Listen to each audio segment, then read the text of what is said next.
Hello everyone, my name is Amanda R.N. Rockwell. I write, read, and review vampire fiction. I have begun my marathon read of Anne Rice's Vampire Chronicles, starting with the first book, Interview with the Vampire. Unlike the majority of books I review on this channel, these books are actually rereads. I read them for the first time back when I was in my teens and early 20s. There's been a few new books added to the Vampire Chronicles in the past decade, and I'm reading them all so I can catch up and actually know what the heck is going on. For those of you who have no idea what this book is about, let me enlighten you. Interview with the Vampire is exactly what it says it is. It is the 1970s. You are a fly on the wall watching a young journalist, known only as The Boy, interview Louis, who is the titular vampire. It's written in third person, but it feels more like a first-person story because 90% of the book is actually dialogue. Louis is telling the story of his life from right before he becomes a vampire up to the modern day. We also learn about a few of his companions, most notably Lestat and Claudia. It's a good thing I had time to sit down with this book before writing this review, because I read this book really quickly for me anyway, and I was practically gushing about this book for the first 24 hours after I finished reading. I legit forgot how good this book actually is. It's hard to believe this was Anne Rice's first published novel because it's that good you don't even notice. So, a good place to start would be to take a look at how Anne Rice's vampires differ from what is considered the norm.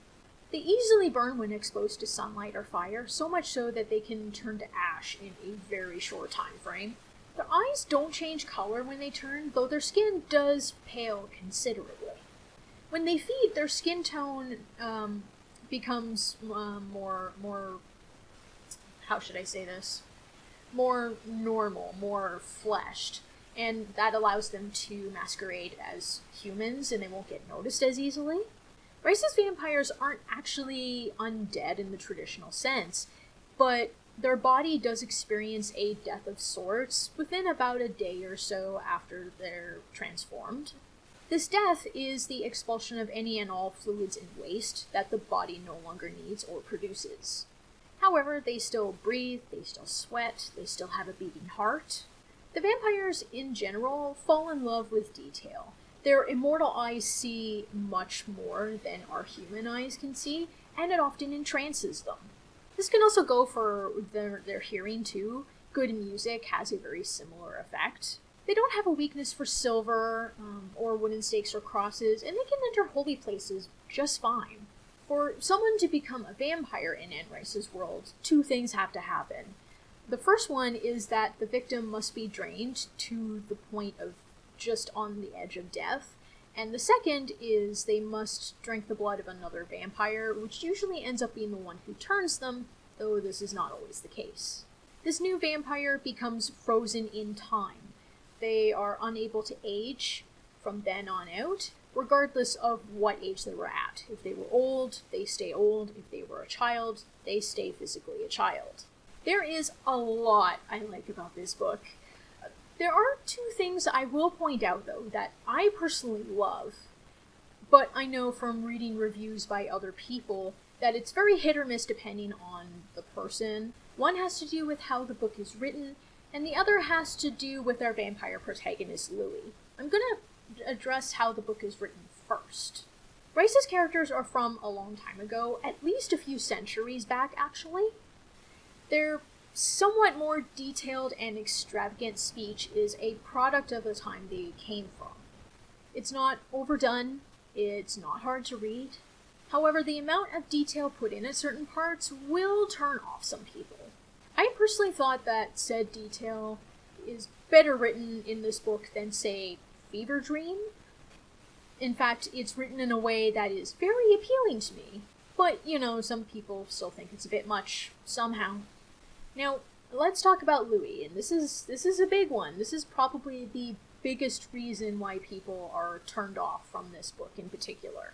From the moment he becomes a vampire and throughout his immortal life, Louis struggles to hold on to what little humanity he still has. As a consequence, he becomes depressed when he has to forsake that humanity for literally any reason.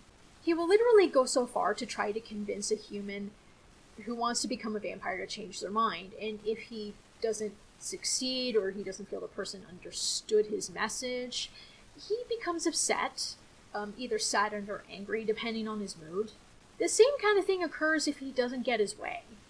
At one point, he goes out to seek other vampires to obtain answers about himself and vampires in general, and when he doesn't get the answers he wants, he falls into a depression, he gets angry, rarely even violent.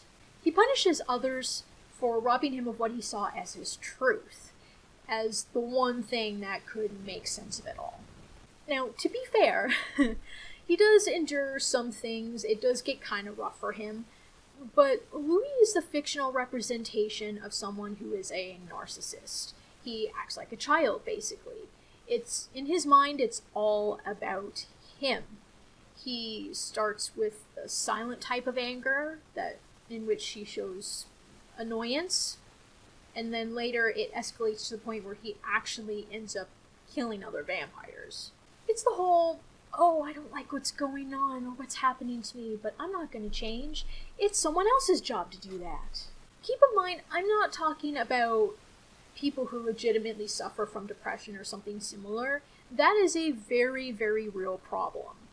But Louis' depression comes from things not turning out the way he thought they would, and he would rather make other people see his way of thinking than change himself. That doesn't work. You can't change someone else, you can only change yourself. But that is a truth that Louis adamantly refuses to admit. Now, I love this, personally, because it's very real, it's very true to life. Most of us know at least one person who wants their way or the highway, and then becomes defensive and perhaps even aggressive when they don't get it. And most of the time, those people don't see those traits in themselves, but everyone else around them does. This book takes it to a partial extreme, of course, but vampires are typically extreme in a lot of ways, so it's not too surprising. This makes Louis an incredibly flawed character, and that's what you want. You want a flawed character. As you read the book, you can see this develop. You can see the flaws that he can't see in himself. And it just makes you want to watch the train wreck that occurs. It's wonderful. Now, I originally gave this book 5 stars when I finished reading, but I ended up dropping it to a 4. If half stars were a thing, it would have probably been a 4.5.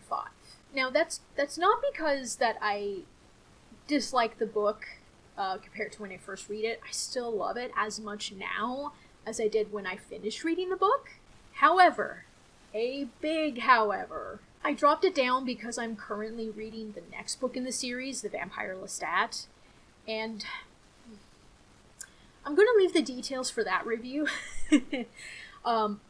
but it is better than this book by far. Seriously, I couldn't legitimately put these two books in the same tier. It didn't feel right. So yeah, that's Interview with the Vampire. Tell me what you think. I hope you enjoyed this review. I post a new video every Tuesday. You can follow me on social media. All my links are in the description below. Thank you for watching. Bye!